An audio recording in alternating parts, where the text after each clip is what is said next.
네, 오늘은 그리스도에 대한 증거라는 제목으로 말씀을 드리려고 합니다.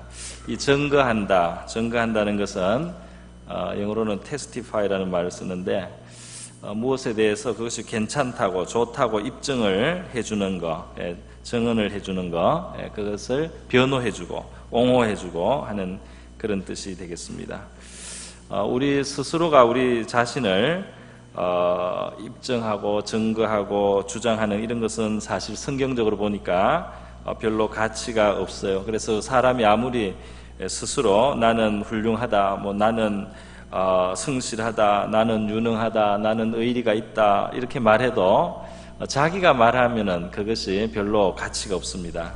누가 말해야 되느냐 하면 잠언에 보면이니까 27장 2절에 타인으로 너를 칭찬하게 하라. 너 입으로는 말라 그랬어요. 또 외인으로 너를 칭찬하게 하고 내 입술로는 말라. 스스로 자기를 칭찬하고 높이는 것은 별로 의미가 없다는 것입니다. 다른 사람들이 알아주고 다른 사람이 저 사람은 참 성실하다, 저 사람은 유능하다, 저 사람은 훌륭하다, 저 사람은 참 신의가 있다 이렇게 해줄 때야 그것이 힘이 있고 무게가 있습니다. 그렇게 사람이 인정해 주는 것도 본인이 하는 것보다는 낫지만 정말 중요한 것은 사람이 인정해 주는 것도 아니고 사실은 우리 하나님께서 우리를 칭찬하시고 인정해 주실 때야 그것이 가치가 있는 것이다. 성경은 한 걸음 더 나가서 그렇게 말씀을 하고 있습니다. 고린도후서 10장 18절에 옳다 인정함을 받는 자는 자기를 칭찬하는 자가 아니요 오직 주께서 칭찬하시는 자니라 그랬어요. 그래서 우리 성도들은 주님의 칭찬을 우리가 구하는 마음으로 우리를 보시는 주님 앞에서 살아가는 신앙으로 살고 주님 앞에서 판단받게 될 것을 우리가 기억하고 살아가는 그런 삶이 돼야 될 줄 믿습니다. 그렇게 살아갈 때 다른 사람들도 간혹은 오해도 하겠지만 우리를 좋은 면을 보게 되고 또 우리가 하나님 앞에 성실한 그 삶은 결국 다른 사람들에게도 덕을 끼치기 때문에 사람들이 우리를 인정하고 또 칭송하는 그런 결과가 오게 될 줄 믿습니다. 예수님에 대한 증거, 예수님은 큰 증거를 두 가지 자신이 가지고 있다고 했습니다. 하나는 400년 만에 나타난 놀라운 하나님의 종 선지자인 세례 요한이 예수님을 증거한 세례 요한으로부터 온 증거가 있습니다. 정말 모태로부터 성령의 충만을 받은 사람이고 많은 사람들의 마음을 움직이는 그런 참 희한한 하나님의 능력이 함께한 놀라운 선지자였습니다. 이 세례 요한이 예수님이 바로 하나님의 아들이라고 증거를 하고 그리스도라고 증거를 하고 세상의 죄를 지고 가는 하나님의 어린 양이라고 증거를 했습니다. 그래서 이 세례 요한이라고 하는 이 세상 사람 중에 최고의 인류 역사에 어머니에게서 태어난 예수님 빼고 보통 사람으로 태어난 모든 사람 중에 최고의 인물인 세례 요한이 예수님을 바로 하나님의 아들로 증거를 했던 것입니다. 그리고 예수님께는 또 더 큰 증거가 있는데 무슨 증거냐면 바로 하나님 아버지께서 예수님에 대해서 증거하신다. 하나님 아버지께서 예수님에 대해서 증거하시는 증거는 예수님의 그 공생의 기간 동안에 예수님과 함께 하신 하나님의 모든 역사로서 하나님께서 바로 이 예수 그리스도가 하나님의 아들이시고 하나님이 인류를 위해서 보내신 메시아라는 것을 증거를 해주시고 증명을 해주셨습니다. 그리고 예수님이 죽고 순종해서 하나님의 뜻에 따라 순종해서 십자가에 죽고 사흘 만에 하나님께서 그를 다시 무덤에서 일으켜서 부활을 주심으로 예수님을 부활케 하심으로 하나님은 이 예수가 바로 인류의 구원자고 하나님이 보내신 자가 맞다는 것을 또 증거해 주신 것입니다. 그래서 예수님은 세례 요한의 증거, 가장 위대한 선지자의 증거, 그리고 하나님 아버지께서 그의 살아있는 동안에 증거하신 것, 그가 죽고 나서 그를 다시 일으키신 것으로 증거하신 것으로 큰 증거를 가지신 것입니다. 세례 요한의 증거에 대해서 예수님이 오늘 본문에 말씀하시는 내용이 나옵니다. 세례 요한은 예수 그리스도를 바로 이 세상에 드러나기 위해서 하나님께서 미리 보내신 선지자로서 광야에서 하나님께서 어릴 때부터 훈련하시고 준비해서 굉장히 깊은 영적인 그런 준비를 한 사람이고 또 심신이 아주 강건해서요 어떤 일도 감당할 수 있는 그런 그릇으로 준비한 사람이었습니다. 유대 광야에서 세례 요한이 사람들에게 메시아를 맞이하기 위해서 이제 회개하라고 회개 메시지를 전파할 때 수많은 사람들이 마음의 감동을 받았습니다. 그 말씀이 마음을 움직였어요. 사람들이 오랫동안 마음이 강팍하고 닫혀 있었던 사람들의 마음도 너무나 많이 감동을 받았어요. 죄된 삶을 뉘우치고 자기들의 죄를 회개하고 그에게 나와서 이제 죄된 생활을 정리하고 하나님 앞에서 살아가겠다는, 회개에 합당한 삶을 살겠다는 다짐으로 물로 세례를 받았습니다.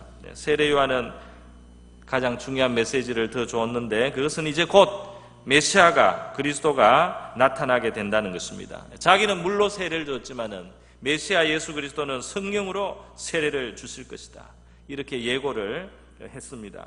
그리고 예수님이 마침내 요단강으로 찾아오셨을 때 예수님이 너무 겸손하게 자기를 죄인의 자리에 두시면서 세례 요한에게 일단 세례를 받으셨어요. 세례 요한이 거절하는데도 예수님이 이렇게 해서 하나님의 모든 의를 이루어야 된다 하고 세례 받기를 강청했기 때문에 죄가 없으신 예수님을 세례 요한이 세례를 베풀어야 됐습니다. 그것도 세례 요한이 순종을 했어요. 처음에는 내가 당신에게 세례를 받아야 되는데 어떻게 나에게 세례를 달라고 하십니까? 세례 요한이 당연히 거절을 했습니다. 그런데도 예수님께서 하나님의 모든 의를 이루기 위해서 이렇게 해야 된다. 내가 죄인의 자리에 서야 된다. 내가 죄인들과 하나가 돼야 된다. 내가 죽어서 죄인들의 죽음을 하나님 앞에 심판을 만들어야 되기 때문에, 심판이 이루어진 것으로 돼야 되기 때문에 내가 죄인과 같은 자리에 서야 된다. 예수님께서 죄인의 자리, 세례받는 자리로 스스로 내려섰었던 것입니다. 세례 요한이 그 뜻을 알고는 예수님 앞에 예수님께 세례를 베풀어 드리고 사람들에게 바로 이분이 메시아고 그리스도다는 것을 증거했습니다. 여러분, 사람들은 세례 요한의 빛 가운데 잠시 즐거워하였다. 예수님이 오늘 35절에 이렇게 말씀하지 않습니까? 그런데 이 말씀이 말이죠, 한때 그 빛에 즐거 있기를 원하였거니와 이렇게 말했어요. 왜 이렇게 예수님이 말씀하느냐 하면은, 세례 요한의 증거를 사람들이 다 받으면 유대인들은 다 예수님을 메시아로, 그리스도로 영접을 하고 성전에서 그분을 주인으로 인정을 하고 그분을 따라야 되는 것입니다. 그런데 우리가 앞에서 요한복음에서 본 것처럼 예수님이 성전에서 장사하는 사람들을 몰아내시는 그런 하나님의 아들로서의 권리를 행사하셨어요. 그런데도 거기에 끝까지 도전을 합니다. 무슨 권세로 이렇게 하느냐, 기적을 행해서 이렇게 할 수 있는. 다시 말해서 세례 요한이 광야에서 세례를 베풀고 할 때 사람들은 그까지는 받아들이고 인정을 하고 유대 당국도 거기에 대해서 강하게 부정을 할 수가 없었습니다. 유대 이 성전에 있는 당국이나 유대인들, 바리새인들이 가서 묻기도 하고 듣기도 하고 그렇게 했습니다. 그리고 세례 요한의 말이 참 옳은 것 같다, 이렇게 다 생각을 하고 있었어요. 그러나 세례 요한이 증거한 예수 그리스도가 나타나서 성전을 청소를 했습니다. 성전에 장사하는 걸 다 몰아냈습니다. 그게 상당히 문제가 된 거예요. 그리고 자기들이 제일 신조로 여기는 것이 있습니다. 그것은 안식일법인데 자기들 나름대로 하나님의 법하고는 좀 이미 거리가 떠났어요. 하나님의 원래 정신을 잊어버리고 자기들의 그냥 전통이 되고 자기들이 그냥 유대인으로서의 자기 정체감을 형성하고 자기들의 그냥 공동체 정신을 가지는 하나의 그냥 도구로 사용된 안식법입니다. 그래서 까다로운 법조항을 지키면 좋은 유대인, 어기면은 나쁜 사람, 죄인, 이렇게 하는 자기들 나름대로의 그 잣대 안식일법이 있었는데 예수님이 38년 된 병자를 안식일날 고쳐버리고 그 사람에게 그 들 것을 자리를 들고 가라고 이렇게 명령을 하시고, 병을 고치신 데다가 그 사람에게 물건을 들고 가게 했다고, 그 안식일날 정말 병자에게 38년 만에 참된 안식을 주셨는데 그것을 시비를 걸어서 예수님의 안식법을 어긴다, 우리의 어떤 정체성을 위협하는 존재다. 다시 말해서 유대인들은 성전에서 자기 장사하는 일이라든지 또는 안식일날 자기들 나름대로 만든 그 법에 대해서 예수님하고 대립을 하게 된 것입니다. 그래서 예수님을 이렇게 완전히 이렇게 마음을 열고 이렇게 활짝 마음을 열고 받아들이지를 못하는 거예요. 그러니까 자기들의 뭐하고 예수님하고 안 맞는 거예요. 그게 문제입니다. 말씀을 듣고 은혜를 받고 좋은 말씀들, 은혜로운 말씀들 또는 회개도 하고 이렇게 하지만은 사람들이 막상 예수님을 우리의 주인으로 모셔드려서 우리의 삶의 어떤 바꿀 것을 바꾸고 버릴 것을 버리고 없앨 것을 없애고 이렇게 해야 되는 순간에 그리스도의 뜻을 원치 않아서 그리스도가 다스리는 것을 따라서 자기들을 바꾸기를 원치 않는 것입니다. 자기들의 삶을요. 그렇게 될 때 이 그리스도를 배척하는 이 유대인의 자리에 서게 된다는 것입니다. 굉장히 두려운 일입니다. 예수님이 비유로 돌짝밭에 씨를 뿌리는 이야기를 했습니다.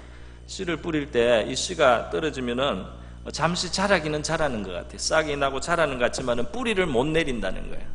그 돌짝밭이기 때문에 뿌리를 못 내리니까 결국 말라 죽는다는 겁니다. 해가 비치면은 그 잠시 하나님의 은혜를 받는 것 같고 받아들이는 것 같고 이렇게 하지만은 막상 주님의 말씀 때문에 우리에게 좀 곤란하고 좀 어려운 일이 있고 그 말씀 때문에 우리에게 문제가 찾아올 때는 하나님의 말씀을 저버리고 그리스도가 주인 되는 것을 우리가 인정하지 않고 그렇게 우리가 자기 길을 고집해서 가면은 우리가 그리스도를 배척하는 유대인의 자리에 설 수 있다. 이것을 성경이 보여주고 있어요.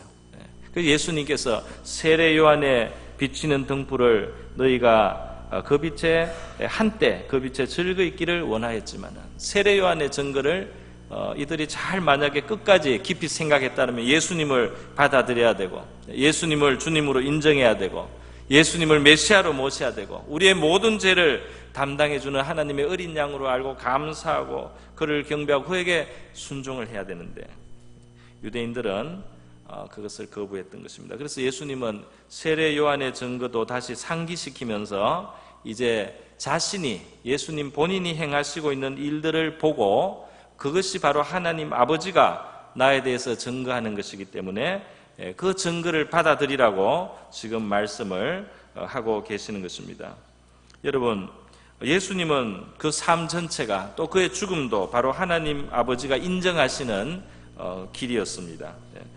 그래서 예수님의 삶 전체는 하나님이 예수님을 자신의 보내신 아들로 인정하는 수많은 증거들이 나타났던 것입니다. 예수님 바로 하나님이 보내신 자로서 그 모든 일을 행하고 계시다는 사실을 하나님 아버지께서 여러 가지 증거를 통해서 나타내셨어요. 오늘 본문 말씀 바로 그 앞에 30절에 보면은 예수님은 나는 아무것도 스스로 할 수 없고 듣는 대로 심판하며 나의 뜻대로 하려 하지 않고 나를 보내신 이의 뜻대로 한다. 예수님의 삶은 아버지의 뜻을 실행하고 실천하는 거지. 자기의 개인의 어떤 뜻이 아니라는 겁니다. 아버지의 뜻을 실천하려고, 아버지의 뜻을 행하려고, 아버지의 뜻대로 행하기 위해서 내가 살아가고 있다 그랬어요. 그렇게 나는 모든 일을 행한다 그랬습니다. 그래서 그 예수님의 삶에는 하나님 아버지가 인정하시는 증거가 있다는 것입니다. 제가 이전에 한 목사님, 가까운 목사님께 간증을 들었습니다. 이 목사님이 신대원을 들어갔습니다. 신대원을 들어갔는데 하나님이 부르셨다고 자기 나름대로 생각을 하고 신대원에 이제 들어가서 생활을 했는데 이 돈이 부족해요. 그래서 점심에 밥 먹을 돈이 없어요. 그 식권을 사서 이제 식사를 해야 되는데 그 점심을 먹을 그 돈이 안 되는 겁니다. 그래서 이분이 점심을 굶게 된 거예요. 점심을 계속 몇 달을 굶었어요. 그리고 어느 날 기도 시간에 하나님 앞에 이제 불평을 토로했다는 겁니다. 불평을 토로했어요. 뭐라고 했냐면 하나님 이렇게 나를 신학교까지 오게 했는데 어떻게 먹을 것도 안 줍니까? 먹을 것도 안 줍니까? 불평을 한참 기도를 했어요. 기도를 열심히 했는데 하나님의 감동으로 어떤 말씀이 들려왔어요. 뭐라고 했느냐면 하나님께서 내가 너를 주의 종으로 부른 적이 없다.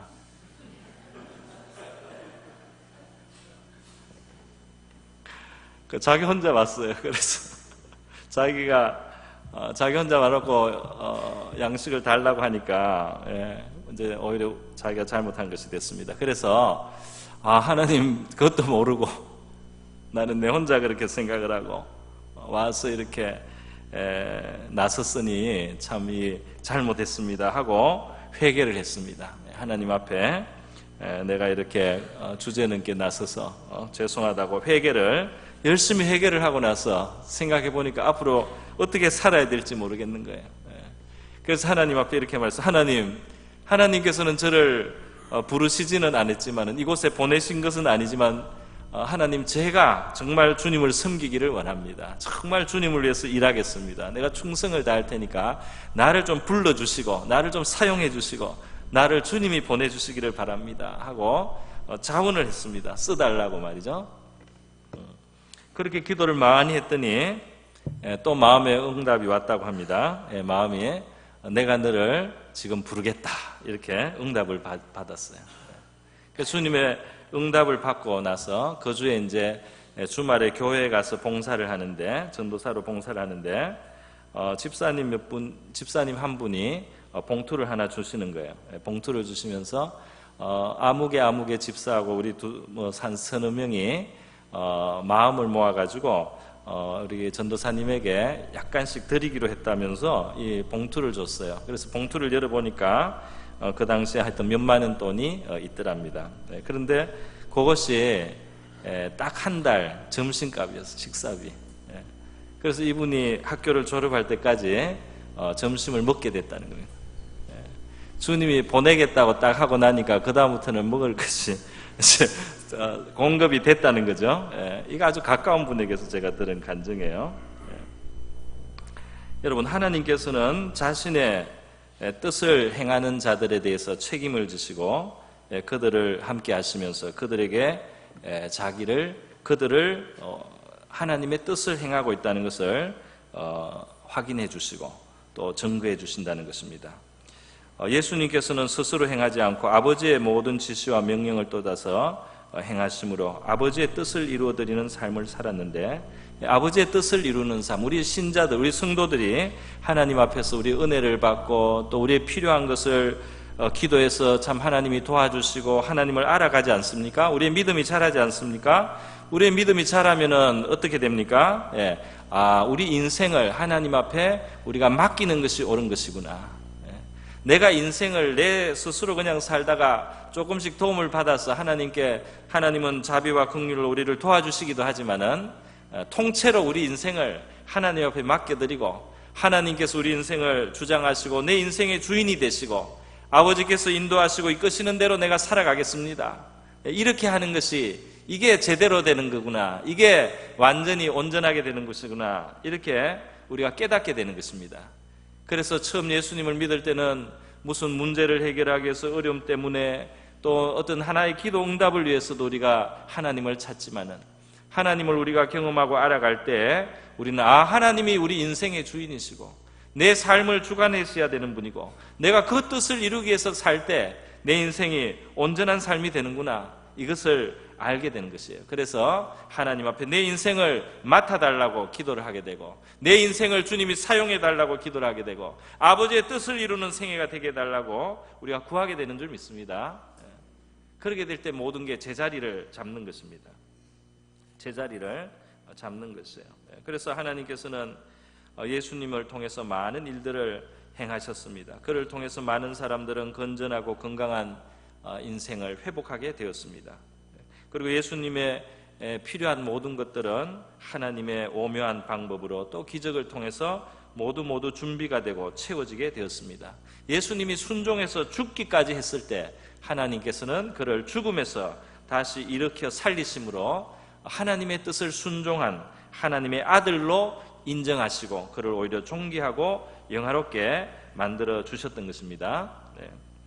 여러분, 하나님이 보내신 자, 하나님의 뜻을 이루는 하나님이 주신 사명을 따라 살아가는 이 삶은 우리 하나님께서 함께 하시고 증거하시고 역사해 주시고 책임져 주시는 인생이 됩니다. 이스라엘 백성들이 하나님의 인도를 따라서 말이죠. 하나님의 인도를 따라서 그 갈 때는 하나님과 함께하는 그 길에는, 하나님이 보내신 길을 갈 때는 앞에 가로막혔던 홍해가 갈라져야 되는 것입니다.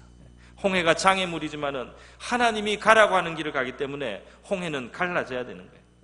요단에 한참 그 요단의 홍수가 콸콸 넘칠 때도 하나님이 보내서 가는 길에는 이 요단이 그들의 발걸음을 한 발자국 들일 때 요단의 강물이 그쳐서 그들이 또 그 강을 지나가게 그렇게 되는 것입니다. 가나안 원주민들은 이스라엘 사람들보다 장대하고 그 성읍이 아주 요새고 무시무시한 그런 무력을 가지고 있지만은 하나님이 가라고 해서 이스라엘 백성들이 그 가나안을 정복해 들어갈 때는 그들의 함성에 성이 무너지고 여리고 성은 무너지고 그들이 외치고 부르짖고 또 순종하고 나갈 때 그 성들이 하나하나 정복이 되어서 하나님이 예비하신 아름다운 복지, 젖과 꿀이 흐르는 땅을 그들이 정복하고 차지하게 된 거예요. 하나님이 보내서 그들이 가기 때문입니다. 그런데 여러분, 하나님이 우리를 인도하고 또 보내시는 그 삶이 반드시 그렇게 쉽고 만만한 삶은 아니에요. 그것은 아니에요. 모세가 하나님의 보내심을 처음에 받을 때 말이죠, 이스라엘 백성을 구원하라고 하나님께서 40년간 광야에서 양을 치던, 장인의 양을 치던, 이 미디안 광야의 양을 치던 모세를 불러서 이스라엘 백성을 건져내기 위해서 가라고, 애굽으로 가라는 그런 명령을 하시면서 모세를 보내시겠다는 겁니다. 그 모세는 40년간 양들하고만 지냈습니다. 그 전에 40세까지 왕궁에서 살 때는 이 사람이 유능한 사람이었습니다. 말과 일에 행사에 능한 사람이었습니다. 그래서 40년간 광야에서 양들만 돌보고 사람들하고 말할 시간도 별로 없고 말이죠. 그렇게 40년을 지내서 80세가 되고 모세가 스스로 생각해도 참 많이 무능해졌다고 생각을 한 것 같아요. 그래서 하나님이 가라고 하니까 나는 혀가 뻣뻣한 사람입니다. 그래서 말을 얼마나 안 했든지 혀가 굳어가지고 말도 제대로 못하는 사람이 되었습니다. 내가 가서 뭘 하겠습니까? 모세가 사양을 하니까 하나님께서 모세에게 너 형 아론이 말을 잘하니까 형 아론을 붙여줄 테니까 같이 가면 된다. 내가 혀를 만들고 이 귀를 만들고 내가 눈을 만든 창조주 하나님인데 네가 네 말하는 것까지 내가 못 도와주겠냐? 믿고 가라. 또 이 하나님의 지팡이를 들고 가라. 그것으로 능력을 행하게 할 테니까 가라. 모세를 여러 가지로 격려해 주셔서 모세가 이제 순종을 해서 바로 앞에 갔는데, 바로 앞에 가서 보냄을 받아가서 바로 앞에 이스라엘 백성을 해방시켜 주시오. 나가서 광야에 가서 그들이 자기 하나님을 자유롭게 예배해야 됩니다. 어떻게 됐습니까? 바로가 코웃음을 치고 진짜 한가하고 안일해가지고 이런 부탁을 한다고 이스라엘 백성들의 그 고역을 더 힘들게 만들었어요. 그 벽돌을 만들 때 집을 넣어서 벽돌을 만들어요. 흙벽돌을. 집을 주지 않고 집도 이스라엘 백성들이 스스로 구해서, 그래서 그 흙벽돌을 만들게 하고 수량은 이전 그대로 똑같이 만들려고 하니까 백성들의 일이 늘어났습니다. 백성들이 더 힘든 일을 하게 되니까 이 모든 원망과 불평이 모세에게로 향했어요. 그래서 모세를 원망하게 되고 모세가 하나님께 순종했다가 어려움을 당했습니다. 그러나 그런 일을 거치고 또 거치고 바로는 하나님의 큰 재앙을 하나님이 내려서 굴복시키는데, 온갖 재앙을 하나님이 다 내리지 않습니까? 그 하수의 물이 다 피가 되기도 하고 온 그 전국에 개구리떼가 덮어쓰기도 하고 이가 온 나라에 가득하기도 하고 또 무슨 우박이 떨어지기도 하고, 그때마다 바로가 항복을 하다가도 조금만 나아지면은 다시 마음을 돌이켜서 보내주지 않겠다는 겁니다. 그러니까 이 길이 굉장히 험했습니다. 굉장히 시간이 걸렸어요. 그러나 보냄을 받아서 나온 모세는 마침내 하나님의 열 재앙까지 다 그렇게 애굽에 나타나고 나서 이스라엘 민족을 해방해서 그들을 광야로 이끌어내고 나중에 가나안 복지로 들어가게 하는 위대한 일을 성취할 수 있었습니다. 하나님이 보내신 일이 쉽고 만만하게 되는 것은 아니지만 여러 가지 어려운 과정을 거치기도 하지만은 보내심을 받은 자에게 하나님이 함께 하시는 줄 믿습니다. 그 과정이 어렵기 때문에 하나님의 여러 가지 다양한 역사가 오히려 더 많이 나타나고 그렇게 전개될 수가 있었습니다. 우리가 백의의 천사라고 부르는 나이팅게일 있지 않습니까? 나이팅게일, 간호사 나이팅게일요.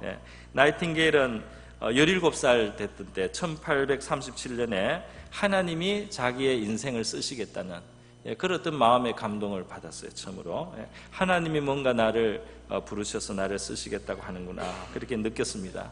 근데 그게 뭔지는 잘 몰랐다고 해요. 하나님이 뭘로 나를 쓰실지는 모르지만 내가 하나님께 나를 바쳐야 되는구나 그걸 17살 때 느꼈대요.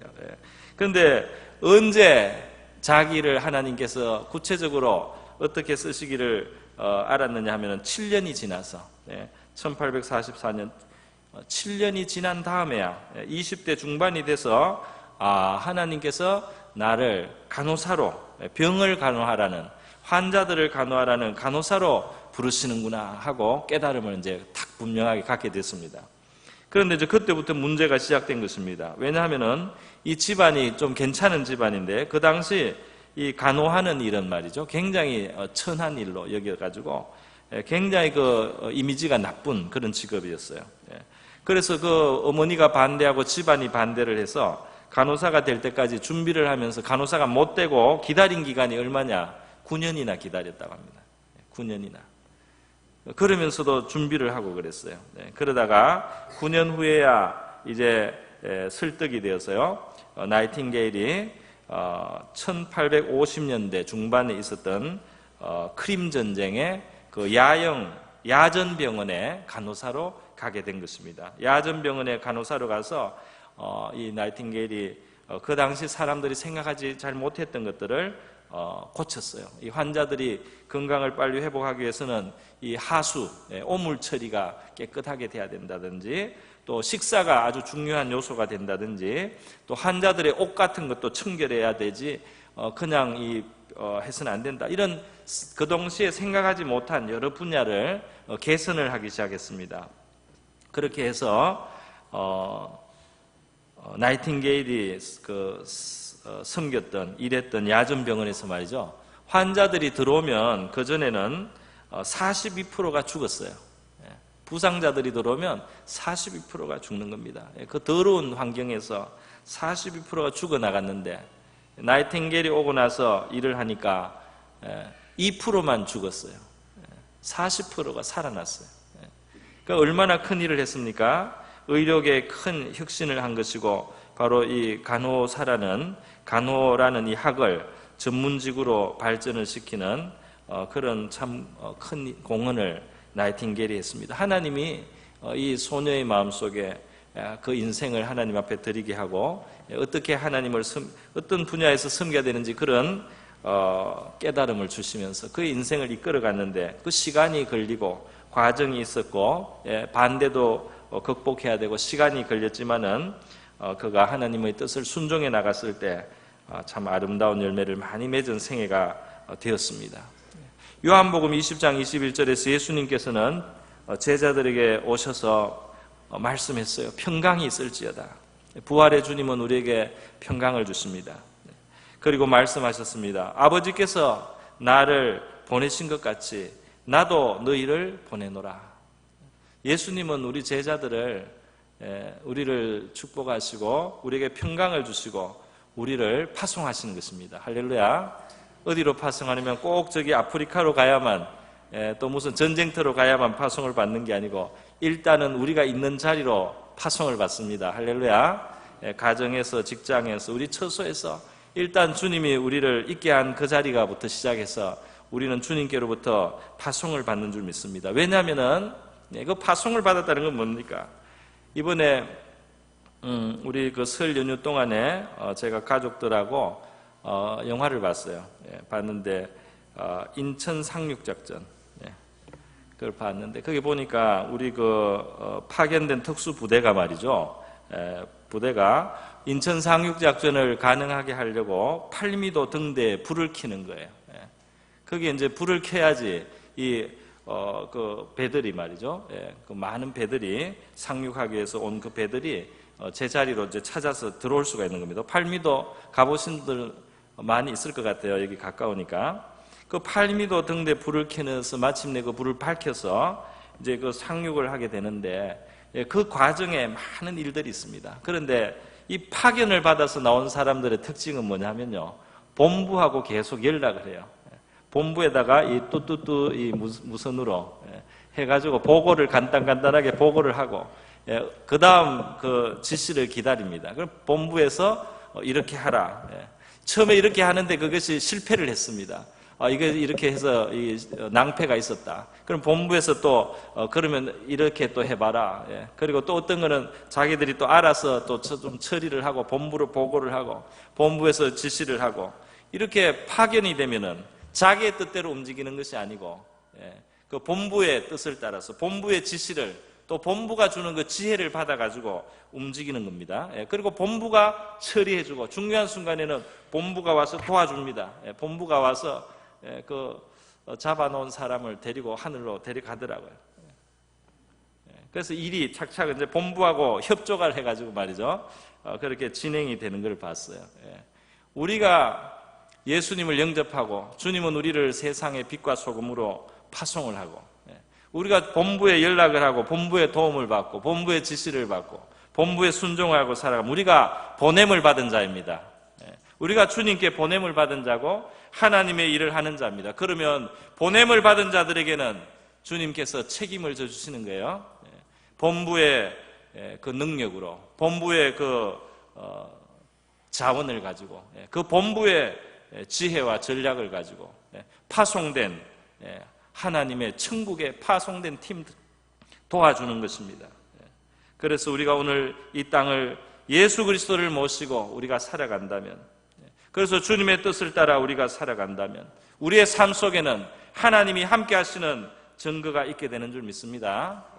본부의 실력으로, 본부의 능력으로, 본부의 보호를 받으면서 본부가 주는 작전을 우리가 따라가면서 우리의 삶 속에 하나님의 놀라운 뜻이 성취되는 줄 믿습니다.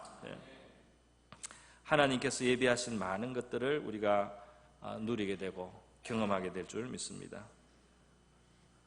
제가 오래 살지는 않았지만 살아오면서 주님께 의지하고 살아가는 가운데 제가 물론 제 인생에도 많은 실패가 있고 실수도 있고 어려움도 있고 했지만은 주님께서 이 맡긴 인생을 책임져 주신다 하는 것을 계속해서 경험해 왔습니다.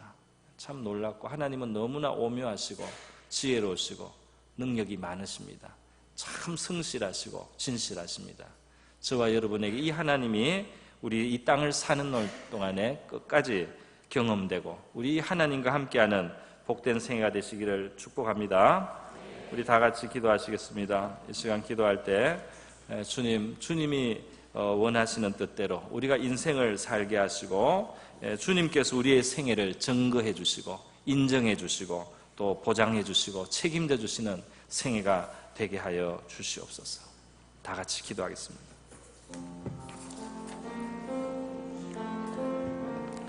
하나님 아버지, 우리를 긍휼히 여겨주시고 사랑해 주심을 감사드립니다. 오늘날 저희들은 바로 예수님이 이 땅을 아버지의 뜻대로 아버지의 뜻을 행하기 위하여 사신 것처럼 우리 하나님의 아들, 우리의 죄를 다 감당해 주신 우리 구세주 예수 그리스도 하나님의 어린 양, 우리의 마음속에 우리가 영접하고 모셨사오니 주님이서 우리의 죄를 정결케 하시고 우리를 깨끗게 하사 하나님의 자녀 하늘 백성을 삼아주시고 이 땅에는 빛과 소금이 되라고 하시고 그 나라와 의를 먼저 구하는 영예로운 백성으로 불러주신 것을 감사합니다. 무엇을 먹을까 입을까 염려하지 말라고 말씀하여 주심을 감사드립니다. 우리의 모든 마음의 짐과 염려를 맡아주시옵시고 우리의 삶이 아버지의 뜻을 이루고 우리 주 예수 그리스도를 모셔서 그의 뜻을 우리가 섬기고 그를 위하여 살아가는 생애로 우리를 복되게 하여 주시옵시고 주님이 그렇게 불러주신 것을 믿사오니 저희가 세상 염려 근심 주님께 의지하고 의탁할 수 있게 도와주옵소서. 우리가 가정을 섬기고 또 아버지 직장에서 일할 때 주님이여 단순히 우리가 생존하기 위해서만 사는 것이 되지 않게 하여 주시고 그 가운데 있는 아버지의 뜻을 이루어드리는 아름다운 삶이 되게 하여 주시고 뜻있는 생애가 되게 하여 주시옵소서. 주의 뜻을 따라서 가정에서, 직장에서, 교회에서, 사회에서 우리가 살아가는 주의 백성 되게 하여 주시옵소서. 우리의 생애가 그의 나라와 의를 이루고 주님의 뜻을 이루어드리는 주님께 파송을 받은 자의 삶이 되게 하여 주시기를 원하옵나이다. 할렐루야. 아버지 감사합니다. 우리 성도들의 마음속에 우리 하나님의 신실한 또 그 능력을 믿고 그 지혜를 믿고 우리 인생을 주님께 의탁드리게 하옵시고 예수 그리스도를 주님으로 모시고 영접해서 주님의 뜻에 따라 우리의 삶을 조정하고 그 뜻에 따라서 우리의 삶을 맞추어 갈 때에 주님 예비하신 지혜, 예비하신 능력, 예비하신 은혜가 아버지 우리에게 임하게 되는 줄 믿습니다. 주님이시 우리가 그 복된 믿음의 길을 가게 하여 주시옵소서. 주님이 증거해 주시는 생애를 살게 하여 주시옵소서. 우리 하나님께 증거를 받게 하시고 우리의 이웃들이 우리로 인하여 하나님께 영광을 돌리게 하시고 우리 하나님의 이름을 높여드릴 수 있게 하여 주시옵소서. 할렐루야. 아버지 감사합니다. 고마우신 하나님 아버지 감사드립니다. 우리 주 예수 그리스도께서 아버지의 뜻을 이루기 위하여 오셔서 죽기까지 순종하시고 그의 행하시며 사역하시며 사시는 동안에 우리 하나님의 놀라운 증거가 우리 주 예수 그리스도를 증거하셨습니다. 우리가 예수님을 우리의 마음에 모시고 영접하며 우리의 죄 사함을 받고 하나님의 자녀가 되고 하늘 백성이 되어 이 땅을 살 때에 우리 주님의 보냄을 받은 존귀한 생애인 줄 믿습니다. 우리의 삶 속에 주님이 함께 하시는 역사가 나타나게 하여 주옵소서. 우리가 우리 자신의 뜻을 위해서가 아니고 아버지의 뜻, 우리를 보내신 주님의 뜻을 위하여 사는 생애가 되게 하심으로 주님의 증거가, 주님이 우리와 함께 하시는 놀라운 증거가 우리의 삶을 통하여 나타나게 하여 주시옵시고 그 과정에서 어려움과 시험과 또 굴곡을 우리가 통과한다 할지라도 마침내 우리 주님의 신실하심이 나타나는 그러한 주님이 인정해 주시는, 주님이 증거해 주시는 생애로 우리 모두 복된 삶을 살게 하여 주실 줄 믿습니다. 감사하고 고마우신 예수님의 귀하신 이름으로 기도드립니다. 아멘.